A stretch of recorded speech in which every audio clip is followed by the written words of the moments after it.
ಎಲ್ಲರಿಗೂ ನಮಸ್ಕಾರ. ನನ್ನ ಹೆಸರು ಸುವರ್ಣ ವೆಂಕಟೇಶ್. ನಾನು ಶಿಕ್ಷಕಿ, ಬೆಂಗಳೂರು ನಗರ ಜಿಲ್ಲೆ. ಒಬ್ಬ ವ್ಯಕ್ತಿಯ ನಾಯಕತ್ವ ಅವನಿಗೆ ದೊರಕಿದ ಅಧಿಕಾರದಲ್ಲಲ್ಲ, ದುರ್ಬಲರನ್ನು ಶಕ್ತರನ್ನಾಗಿ ಮಾಡುವ ಅವನ ಸಾಮರ್ಥ್ಯದಲ್ಲಿದೆ ಅಂತ ಹೇಳ್ತಾರೆ. ಹಾಗೆಯೇ ನಮ್ಮ ನಿರೂಪಣಾ ಬ್ರ್ಯಾಂಡ್ ಬಿಲ್ಡಿಂಗ್ ತರಬೇತಿಯ ಪ್ರಧಾನ ತರಬೇತುದಾರರಾದಂಥ ಶ್ರೀಯುತ ಮಹೇಶ್ ಪಿ ಸರ್ ಅವರು ಕೂಡ ಅಷ್ಟೇ.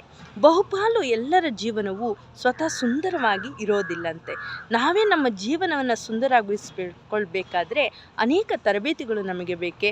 ಅದರಲ್ಲಿ ನಮ್ಮ ಈ ಪಿ ವಿ ಮಹೇಶ್ ಸರ್ ಅವರು ನಮಗೆ ಈ ಒಂದು ತರಬೇತಿಯಲ್ಲಿ ಅದ್ಭುತವಾಗಿ ಒಬ್ಬ ನಾಯಕನಾಗುವುದಾಗಿರಲಿ ಅಥವಾ ಒಬ್ಬ ಯಶಸ್ವಿಯಾಗಿ ಒಬ್ಬ ಪ್ರಜ್ಞಾವಂತನಾಗಿ ಬಾಳೋದನ್ನು ಮತ್ತು ನಿರೂಪಣಾ ಬ್ರ್ಯಾಂಡ್ ತರಬೇತಿಯಲ್ಲಿ ಯಾವ ಅಂಶಗಳು ಬೇಕು ಎಂಬುದನ್ನು ಬಹಳ ಅದ್ಭುತವಾಗಿ, ವಿಶೇಷವಾಗಿ, ವಿಶಿಷ್ಟ ರೀತಿಯಲ್ಲಿ ವಿಶೇಷವಾದ ವಿಚಾರಗಳನ್ನು ತಿಳಿಸೋದ್ರ ಮೂಲಕ ಅರ್ಪಿಸಿದರೆ ಅವರಿಗೆ ನಾನು ಧನ್ಯವಾದಗಳನ್ನು ಅರ್ಪಿಸುತ್ತೇನೆ.